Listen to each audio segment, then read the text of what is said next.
Денес започна обуката за персонални асистенти за лицата со попреченост. Агенцијата за вработување од Струмица ангажираше 10 невработени лица, активни баратели на работа во агенцијата, кои во наредните 2 месеци ќе следат обуката и ќе се стекнат со соодветните сертификати. Една активна мерка за вработување, а тоа е обука на лични персонални асистенти. Што е улогата на тоа? Обуката ќе се има за цел помош на лица со попреченост, со инвалидитет, во секое време да им се најдат во рака. Персоналните асистенти ќе ги обучуваат дефектолози, лекари, медицински лица, социјални работници, кои ќе имаат за цел да ги насочат кон стекнување на основните принципи за работа со овие лица. Доктор Евтимов ќе биде дел од тимот обучувачи, кои смета дека специфичноста на пристапот кон лицата со инвалидитет е од големо значење. Да биде обучен, тој е обскрбен со знања од областа на медицината. Тука јас доаѓам во овој сектор, ќе бидат обучени во давање на прва помош во домашни и услови во надворешната средина, превенција од повредување и самоповредување на лицата со инвалидитет, соодветно згрижување на тие повреди и функционирање во домашна и надворешна средина.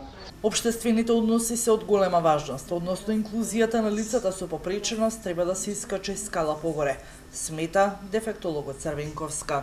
Да им помогне на личните асистенти за запознавање на видовите попречености, че ние врз основа на корисниците ќе дадеме базични обуки, да се обучени со карактеристики на самите видови попречености, како и на кој начин да се справат со препреките на кои што ќе наидуваат и секако заедно ќе работиме на подигање на свеста и главната цел што е на проектот, и голем поздрав од дефектолозите во врска со овој проект, значи ќе бидат инклузирани овие лица во средината во која што живеат, а таа е и целта, значи сите да бидеме еден дел од оваа инклузивно општество.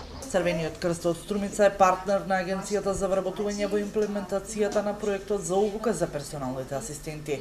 Оттаму се надеваат дека по завршувањето на процесот резултатите ќе се повеќе одвидливи. Очекуваме сите успешно да ја завршат обуката, за да може да бидат вклучени во проектот кој што ќе го имаме со Министерството за труд и социјала, каде после самите персонални асистенти на огласот кој што е за корисници ќе се јават за да ги нудат своите услуги.